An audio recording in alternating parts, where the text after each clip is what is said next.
cermin, lemari, sambil berkaca. Tiba-tiba saja Tang Lung terkejut dengan apa yang diperlihatkan oleh wanita itu. Wow!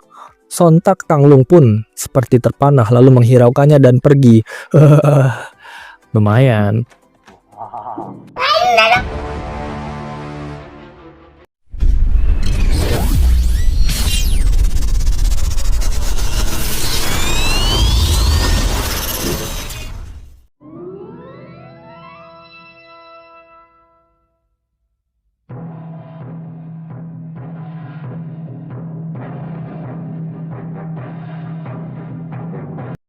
Of the Dragon merupakan sebuah film Hong Kong yang dirilis pada 30 Desember 1972. Pemain utamanya ialah Bruce Lee. Pemain utamanya di film ini ialah Bruce Lee sebagai pemeran utama. Film ini juga diproduksi dan disutradari oleh Bruce Lee. Bruce Lee mengambil peran sebagai Tang Lung, seorang pemuda dari Hong Kong yang dikirim ke Roma untuk membantu menjaga restoran keluarga dari gangster Italia. Restoran tersebut diteror para preman karena Sen menolak tawaran Robert, seorang bos mafia setempat yang ingin membeli restoran tersebut.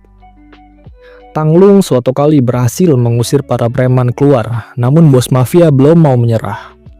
Sebelum lanjut ke akhir cerita, awal sesampai di bandara Roma, Tang Lung merasa kebingungan untuk bertanya saat ketika ia bertemu anak kecil yang sedang memakan es krim. Tang Lung yang tak bisa berbahasa Inggris akhirnya memberi sebuah kode isyarat kepada bocah tersebut untuk bertanya kepadanya tempat menjual makanan ada di mana, bahwa ia sedang lapar. Akhirnya respon si bocah itu pun terkejut dan ketakutan. Lalu ia memanggil ibunya. Es krim yang dimakannya pun jatuh ditinggal pergi. Akhirnya Tang Lung menemukan suatu tempat untuk menjual makanan, yaitu di sebuah restoran. Saat ia dilayani pelayan, Tang Lung membuka menu. Pada saat ia membukanya, sepertinya ia melihat harganya terlalu mahal. Dan akhirnya pelayan pun tak mengerti apa yang Tang Lung katakan. Saat ia mengatakan untuk memesan telur, akhirnya melihat menu lainnya dengan harga yang relatif lebih murah. Ia lalu hanya memesan sup. Dengan lahap walau hanya terpaksa ia memakannya, semua habis tak tersisa.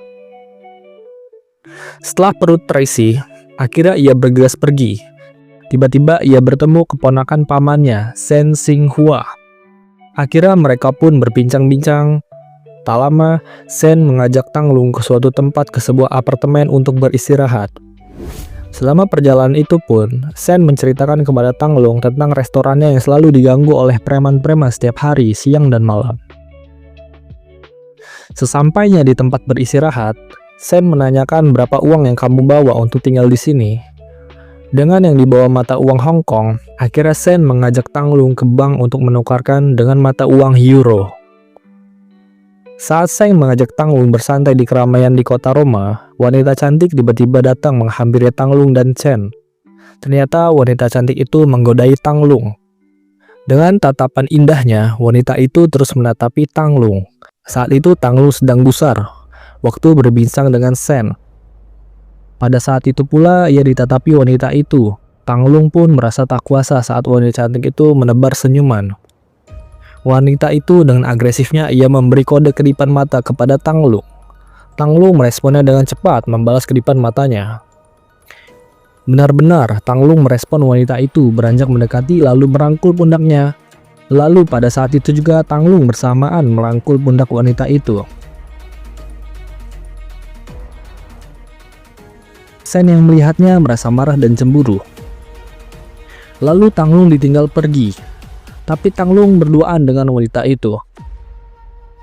Dan Tang Lung diajak ke suatu tempat, tepatnya di dalam kamar. Wanita itu membuka blazernya dan wow! Tang Lung pun ditinggal pergi lagi. Namun ternyata wanita itu hanya melepas pakaiannya ke dalam suatu ruangan, yaitu kamar. Saat itu pula Tang Lung sedang pemanasan gerakan seni bela dirinya dan sembari melihat ke cermin, lemari, sambil berkaca. Tiba-tiba saja Tang Lung terkejut dengan apa yang diperlihatkan oleh wanita itu. Wow! Sontak Tang Lung pun seperti terpanah lalu menghiraukannya dan pergi. Lumayan.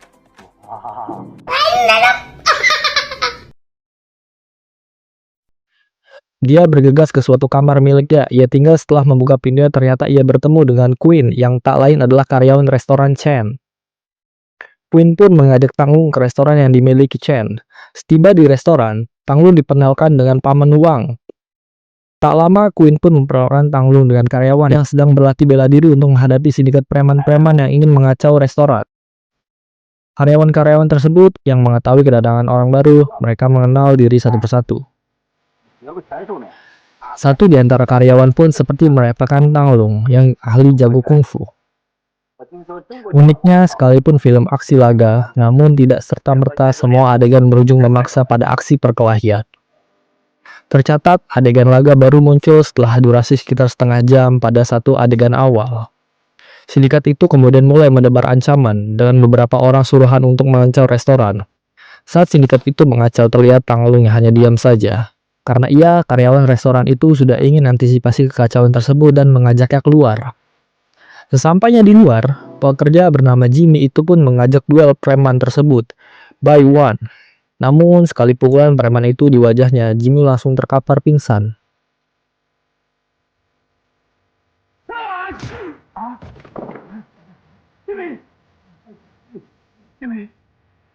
Saat itu pula, Tang Lung mulai menunjukkan kebolehannya dan menyuruh pekerja itu minggir. Tang Lung dengan seorang diri mampu menumbangkan 4 preman tersebut dengan sekali 2 jurus andalannya.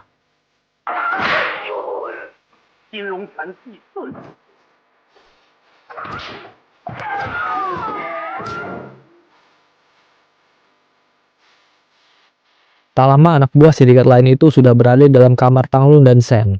Dengan menodong senjata, dengan cepat Tang Lung mengeluarkan senjata anak panah dan melukai sindikat itu. Tang Lung lalu menghajar sindikat lalu tak berdaya.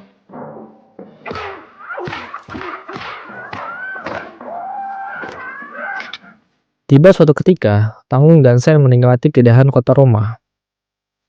Kacauan di restoran terjadi. Para preman-preman dan bos mengacau saat tidak ada Tang Lung. Kedatangan bos besar itu yang ingin memiliki restoran tersebut dan ingin membelinya, tapi Shen tidak mau menjualnya. Setiba Tang Lung dan Shen tiba di restoran, mereka didodongkan senjata pistol. Tang Lung akhirnya bertemu dengan bos besar. Tang Lung ditampar 2 kali. Saat itu juga Tang Lung memberontak, tapi ia ditudung pistol kepalanya hingga ia disuruh keluar. Tang Lung yang ahli kungfu tak diam saja. Satu persatu preman-preman itu ditumbangkan. Tang Lung pun menyuruh bos besar untuk tidak datang lagi ke sini untuk mengacau dan buat masalah lagi. Saat malam tiba, tepat jam 12 malam, sniper penembak jitu ingin membunuh Tang Lung. Saat penembak itu mengirimkan tembakan peluru, namun sayang, usaha sniper pun gagal. Tang Lung yang mengetahui keberadaan sniper itu lalu bergegas ke tempat lain dan berhasil melumpuhkan sniper itu dengan senjata anak panahnya. Shen yang ditinggal oleh Tang Lung saat itu, ia diculik oleh sindikat tersebut dan membawanya ke hadapan bos besar untuk menandatangani surat persetujuan penjual, namun Shen selalu menolaknya. Tak lama, Tang Lung tiba dengan mendapatkan Shen, dan gagal itu terjadi lagi. Bos besar diperingatkan oleh Tang Lung untuk kesekian kalinya. Hingga pada akhirnya, bos besar itu mendatangkan seorang petarung Amerika bernama Colt dan dia akan berduel melawan Tang Lung di Coliseum yang terkenal.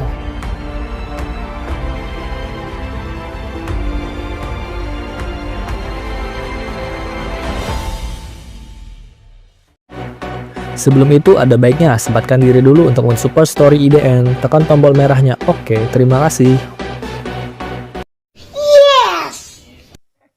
Berselang sebelum pertarungan terjadi, anak buah bos menjaga Tang Lung ke Coliseum dan beberapa pekerja dan pamannya Wang untuk meniru bosnya.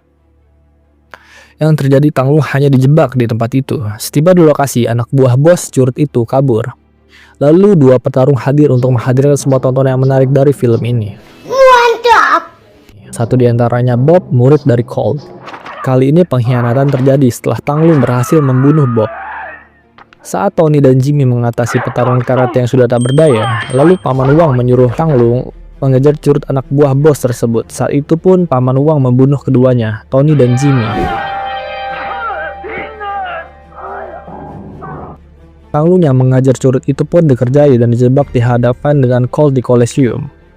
Hingga pertemuan keduanya tiba, keduanya pun melakukan pemanasan sebelum bertarung. Awalnya Tang Lung tumbang setelah menerima tantangan dan pukulan. Tak mau menyerah begitu saja, Tanglung perlahan demi tahap sesi pertarungan, Colt pun dibuat tumbang melalui aksi jurusnya, baik pukulan dan tendangan Tanglung.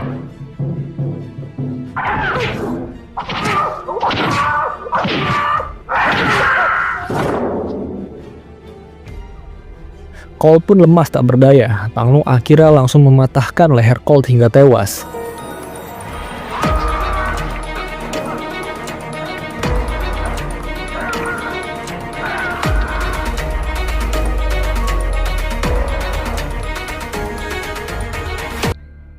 Singkat cerita, Tanglung bergas kembali dan menggancet curut itu yang kabur. Tanglung yang berlari kencang dan Paman Wang sedang bersama curut itu takut aksi pengkhianatan terbongkar oleh Tanglung.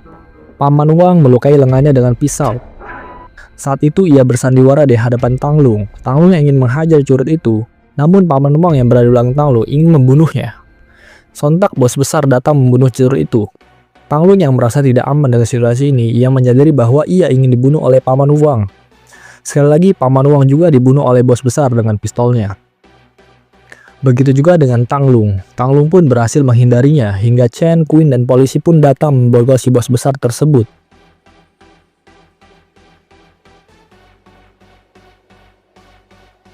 Akhirnya di akhir cerita, tugas Tanglung pun selesai. Tanglung pun mengucap kata perpisahan kepada Chen. Akhirnya Tanglung kembali ke Hong Kong dan ia kembali berkelana sendiri kemanapun ia tak terkalahkan.